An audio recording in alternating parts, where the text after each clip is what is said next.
بسم الله الرحمن الرحيم. السلام عليكم ورحمة الله وبركاته. السلام عليكم احبابي اصحابي اخواتي، ازيكم عاملين ايه؟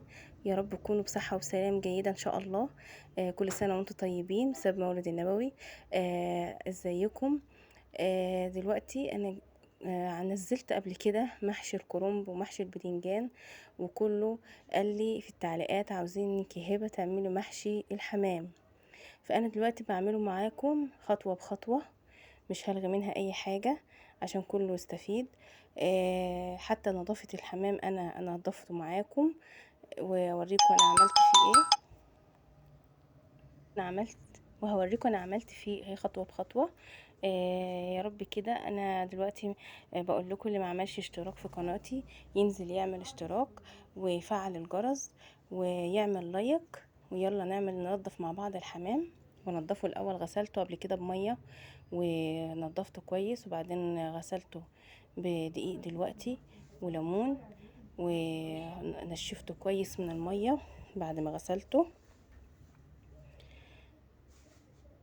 حبايبي اصحابي، نشفته كويس وبعدين جففته كويس من الميه، عشان انا بحشيه لازم يكون جف من الميه. دلوقتي جبت طاسه على النار، حطيت فيها معلقتين زيت على معلقه سمنه كبيره، وهنزل الاول بالقوانص والكبد علشان اشوحهم شويه فيهم بفلفل اسود. تمام. صلوا وسلم معايا على حبيبي وشفيع سيد الخلق اجمعين. اللهم صل وسلم على سيدنا محمد.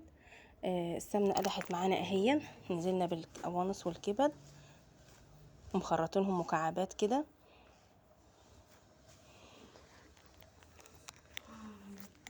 تمام.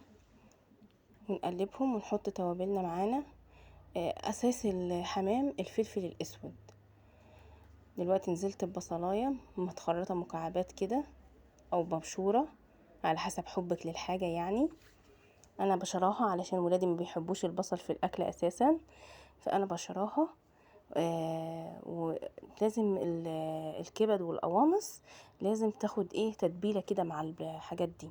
انا على فكره تبلت الحمام وركنته، تبلته ببصل من جوه كده ومن بره، تبلته بالبصل. المقطع ده مش عارفه اتقطع مني ولا ايه، هوريهولكم وانا جايه احشيه طبعا هتشوفوه.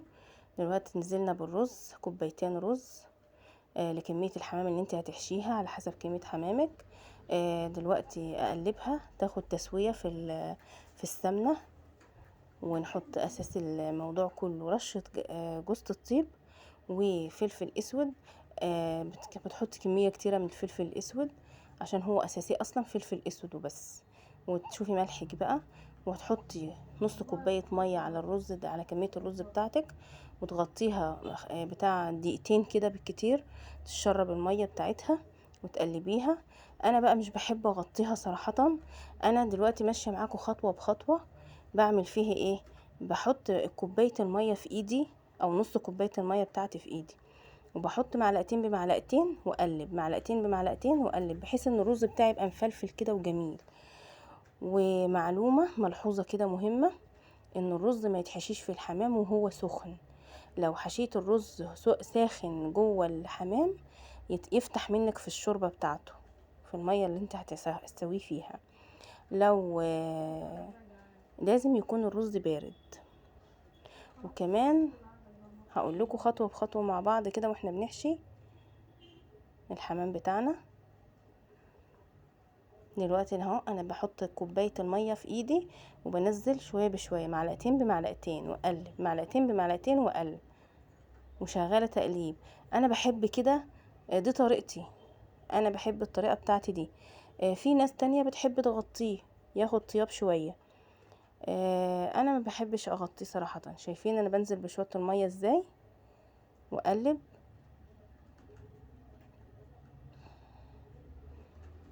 دي طريقه مامتي معلمها لي. في ناس تانية بتحب تغطيه، تحط نص كوبايه الميه وتغطيه. تحس لما تيجي كده تيجي تحشيه تحس ان الايه الرز نص طياب معاكي. انما انا مش حابه يبقى نص طياب، انا حابه يبقى نسبه طياب بس مفلفل برضك في نفس الوقت. صلوا وسلم معايا على حبيبنا وشفيعنا سيد الخلق اجمعين، عليه افضل الصلاة والسلام. دلوقتي الرز بتاعي برد خالص تمام، وجبت الحمام وبحشيه. انا بحب احشيه من هنا، من قدام، من تحت، من هنا ومن عند الرقبة. لما تيجي الملحوظة بتاعتي، ما تمليش الحمام قوي رز، وما تمليش وما تعديش الحمام من الجلد، من تحت الجلد خالص، تمليه قوي كده. الملحوظة عشان ما يفتحش منك، وما تخليهوش مليان جدا بحيث ان هو يبقى الرز باظظ منه، يقوم يطلع منك في الشوربة. انا الشوربة بتاعتي ما كانش فيها ولا حباية رز، وشايفين، وقفلته بخلة سنان كده عشان حبيت تأكيد كمان. هو كده كده مش محتاج تقفيل، لان هو بيربط. لما بتيجي تعمليه تسقطيه في المية مغلية، لازم المية تكون مغلية علشان المسام بتاعته بتقفل، فبيقوم الرز كده كده ما بيلحقش يطلع، بيتمرجح جوه في الحمامة نفسها، يقوم زايد جواها، ما يطلعش منها ابدا. فانا بحشيه من عند الرقبة، ولازم يكون متنضف جدا من عند الرقبة تماما. اهم حاجة النظافة، اهم حاجة النظافة، بالذات في اكلك عشان تعرفي تاكليه. دلوقتي متنضف نظافة بسم الله ما شاء الله. ربنا يبارك للناس واصحابه. واللي لسه ما اشتركش في قناتي ينزل يشترك ويعمل لي سبسكرايب ويفعل الجرس، يتك على الكل علشان كل جديد يوصله، ويعمل لايك. يلا، وبتشرف بكل متابعيني، احبابي، اصحابي، وبتشكركم جدا جدا جدا. يا رب نكون دايما عيله مع بعض كبيره، نكبر باذن الله سوا، يا رب يا رب كده. انا بتشكركم جدا. دلوقتي الميه مغليه اهي، وبحطه فيها، وحطي على قد الحله بالظبط، ما تحطيش زياده عن حلتك، ما تعمليش فيها حمام بزياده علشان ما يفتحش منك فيها. وشوفوا، حطيت ورق لورا، وحطيت رشة جوز الطيب فيها، وحطيت طماطمايه وبصلايه، والحمام اهو طلع.